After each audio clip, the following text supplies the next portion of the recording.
Thank you again for being with us. We have another great episode of Real Talk with Dr. Samadi. Today we have a special guest over here, and we have a lot to talk about the automotive system in this country and the whole chain supply system. I want to welcome Mr. Juan Roberto Musa. Yeah. Very interesting name. Welcome to the show. Thank you. It's great to have you. So I understand that this is your first interview in English, so we're excited to see whose English is better, and that's my shortcoming for not speaking Spanish fluently. Yeah. Tell me, you're the CEO of this great successful company, Global Refriato. Yes, sir. And they call you the best boss. Tell me a little bit about your background. I know you're an engineer by training. Yeah. How did you get into this business? Why they call you the best boss?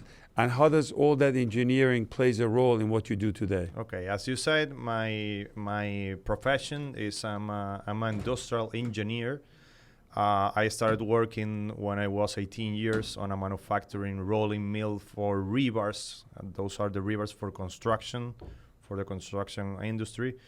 I was there for 14 years, so I did You paid your dues. Yeah. So I was there and I was working in different departments. I started in the manufacturing area, then I was on quality, then I was on planning.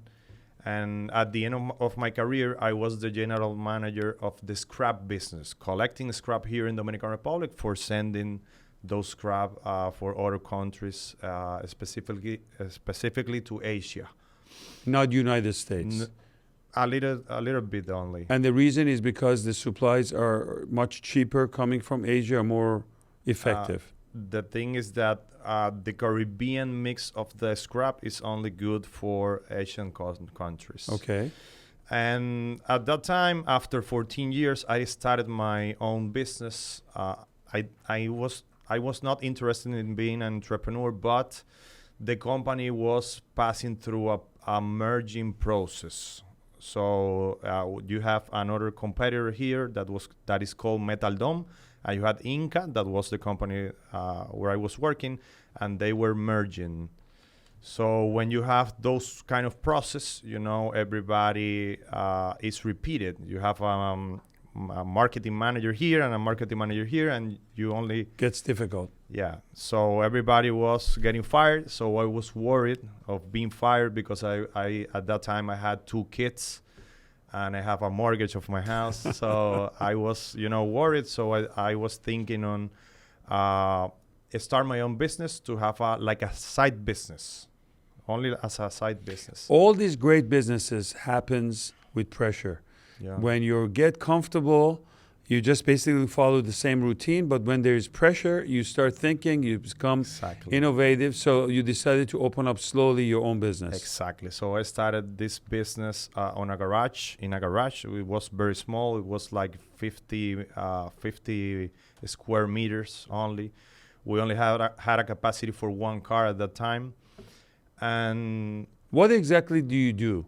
For a lot of people that are listening. We fix cars, but we are only fixing air conditioner systems that here in Dominican Republic, we have a tropical weather. Some people say that we have only 2 seasons here, and it's summer and hell because we're always on heat, So that was the idea. If we are on a tropical weather, if we have... it's always hot in here, so why not to fix air conditioner of the cars?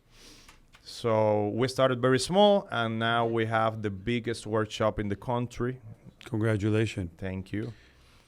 And everything is flowing. And I understand that the staff and the employees are very happy, and hence the title of El Mejor Jefe. Yeah. Is that right? Yeah. Is it because they're underworking, they're not working and getting paid well, or what's the secret? No. They are working. They always call me like El Mejor Jefe also. Yeah. They are working, but the thing is that we have some celebrations every month, and we have made trips outside of the country with those guys that work. With the whole team? Last year, I was in Colombia with 9 And next year, we're going to be 16 traveling to Colombia. And these are just fun trips or business trips? No, or fun trips. Fun trips, yeah. I hope my staff are not listening to this because I'm not Well- planning to take all the entire staff to Colombia and other places. But that's where the title and topic came. Yeah. So you get to treat them like your family. Yeah. Oh, and I treat them as if they are partners of the company, because all the money doesn't come only for me. We are sharing everything with them.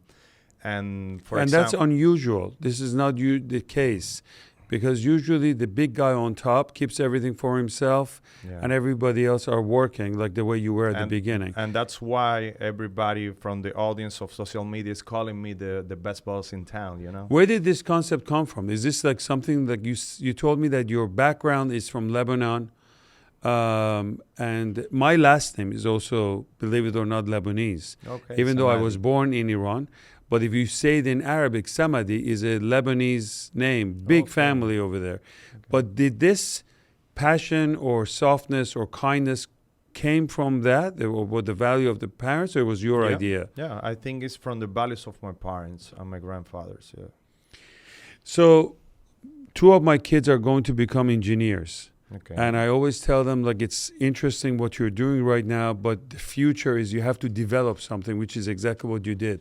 Mhm. How much that background in engineering helped you to develop and to be where you are today? It helped me a lot, because I think that because of that professional background, being an industrial engineer and a manufacturing rolling mill, has been the difference of me working in this kind of businesses. Because all my competitors, they are not, they don't have that background. Everything that I learned in a very big company, that it was around 1,000 employees, is all those things that I learned are all the things that we are doing here, and it's been the difference between the competitors.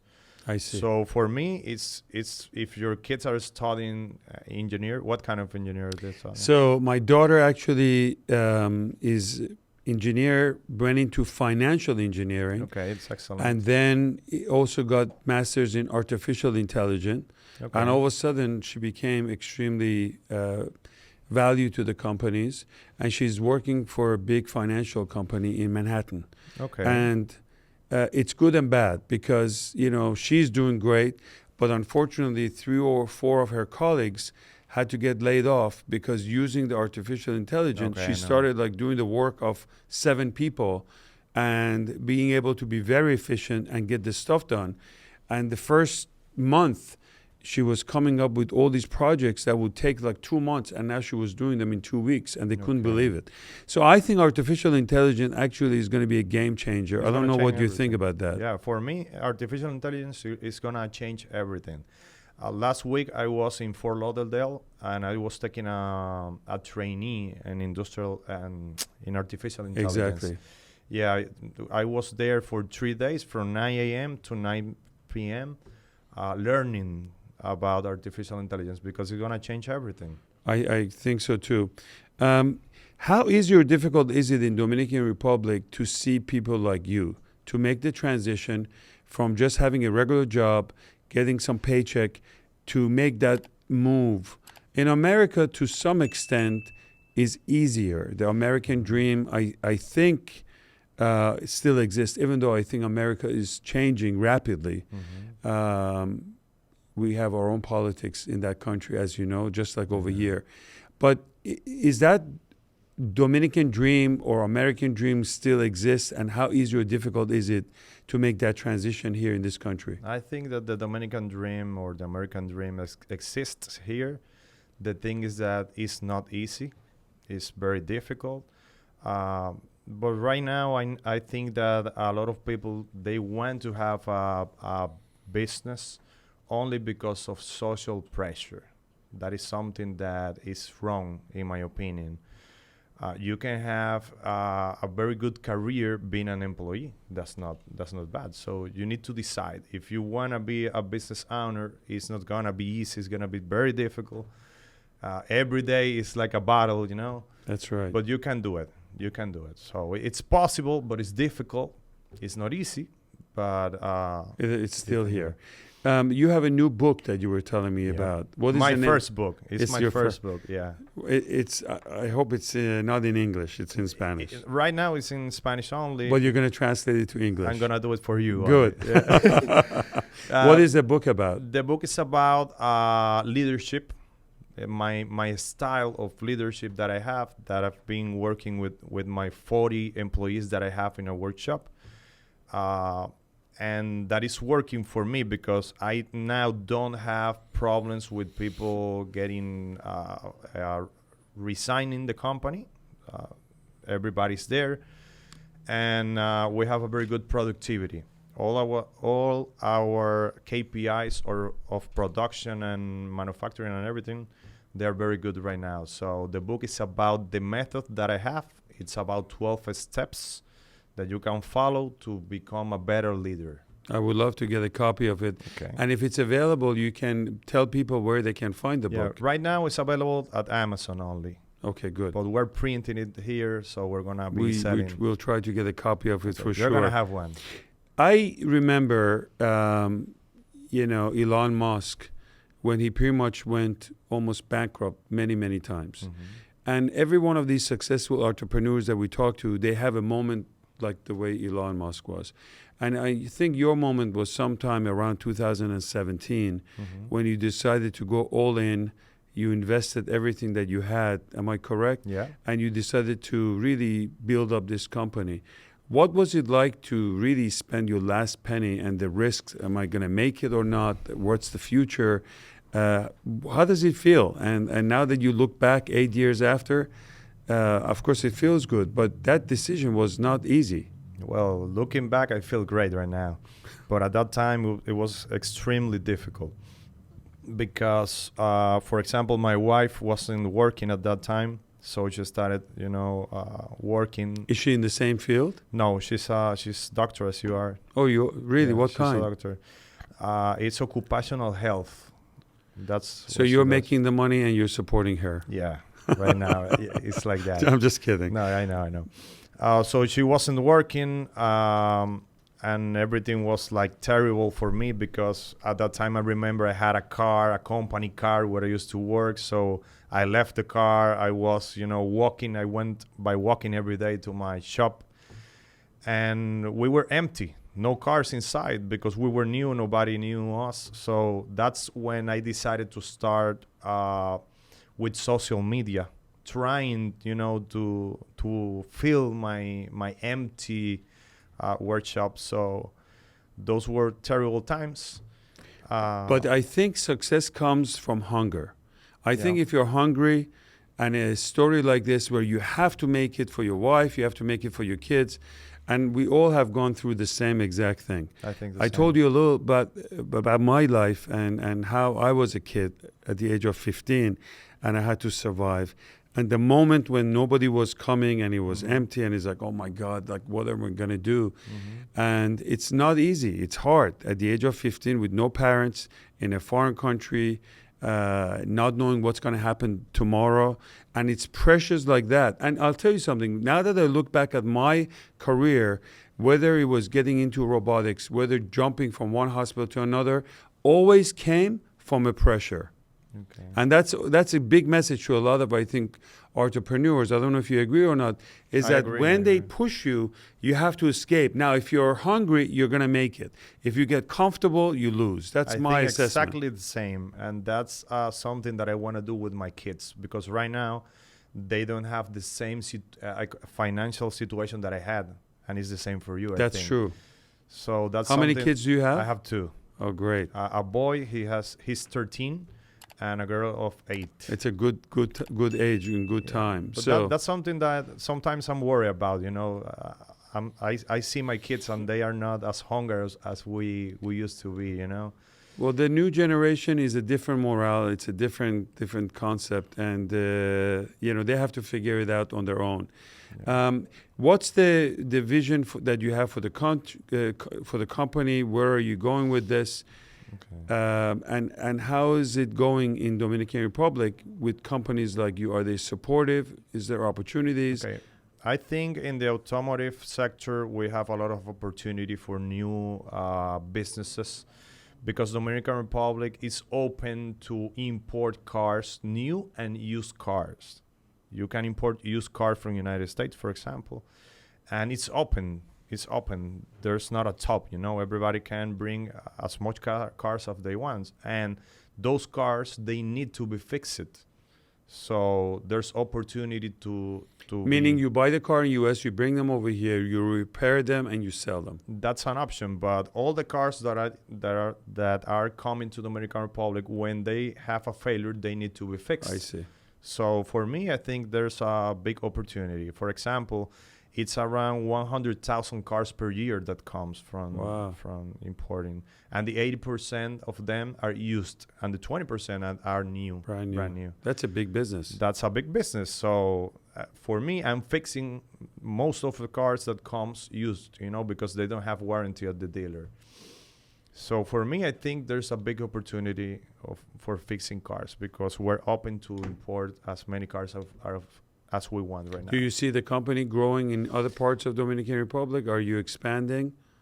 Maybe we're gonna be present in Punta Cana. That's an option that we have. Maybe in Santiago. That's another option we have. Come to Santiago. You're living in Santiago right now. They call me Hijo Adaptivo, the son of Santiago. Okay. That's my hometown. We started about 12 years ago. And the first robot actually started at homes in this country. We didn't know much about all the neighborhoods, but we started in Santiago, so that's always home for me. We have an office right now in Santo Domingo, so we have been seeing a lot of patients here in Santo Domingo. And who knows, maybe in the future, we may slowly find our way near Cap Cana or Punta Cana. Okay. There's always a need for us to do screening and really expand our horizon to be able to reach out to more Dominicans. We're here in this country not so much to do more procedures or more, but to really help the Dominican society. And I think it's a beautiful country that's growing. As you know, the medical tourism is also expanding. Mm-hmm. And every president that we met, one after the other one, is kind of like pushing to really push this forward. More robots are going to come. More artificial intelligence is going to come in medicine also. Yeah, I know. And I think doctors are a little scared about this, but I think it's going to help us tremendously. So, I think the same. And the good news is that the economy in the U.S. is growing, and it's doing really well. And when the economy does well, more cars are going to come. More money is going to be sent. And this society of Pennsylvania, New Jersey, Washington Heights are well connected to the society here, and it's intertwined. So what's the message to a young Jose, someone like yourself looking back, who's watching this program and says, you know what, I would love to follow his footstep? Are there few tips that you can give them that they can learn from your experience, that they can do the same thing? The first one is that they need to buy my book. Okay. What's the name of the book? The book is, in Spanish, is El Método Musa. It's like Musa's method. Develop your own version of the best boss. Okay. That's the name of the book. So get the book and then... Get the book. And something else is that they need to start making content early. Because I started, when I had like 2 years of operation in my business, and now I know that the power that have the social media, it's really working well for you. Incredible. We have two businesses in one. We fix cars and we make content for advertising companies as publicity. Out of all the social medias, which one is the most effective one in your opinion? Right now, Instagram is the king. Instagram. Instagram is the king right now, but you have Facebook that it works good. And you have TikTok also. And what contents you think most likely will go viral? Organic content, natural content, not very produced content, Like a reality type. Similar to reality. I was telling you about your social media. I saw you were creating something like somebody was coming to the shop, and they were kind of like wrapped in me. Yeah, what was that about? Tell us. That was about... because I fell for it. I thought, my God, what the hell is going on in this? What we were doing is that some guys were trying to wrap me. Wrapped? That's That's a word in English, right? To Yeah. wrap me, because they wanted to know the secrets for being the best boss in the country. And what I was trying to So do. you're a producer also. Yeah, we did like a movie, you know. Exactly. But it was for launching the book, for telling the people that we have the book, that the book has the secrets for being the best boss. Well, I think that, spending few minutes with you, I understand why they call you the big boss. And I think you have a tremendous future ahead of you. I think that the secret to your success is having a heart. The best part of the interview was including those people part of your life. And I am also a believer that you only succeed when everybody else grows with you and not just alone. So it's a pleasure to be for you to be part of our podcast. One more time, the name of the book. Please go out and get the book on Amazon and learn about some leadership skills. I think you don't need to make the same mistake twice. You can read the book, learn about this. The name of the book one more time on Amazon. Musa's Method. That's perfect. Develop your own version of the best boss. How does it feel to do your interview in English? It's my first time, so I'm a little bit nervous, but I felt good. You did a great job. Thank you, sir. This is fantastic. Thank you. Thank you very much to be part of our podcast. Thank you. It's a Thank pleasure you, to be with you. Thank you again.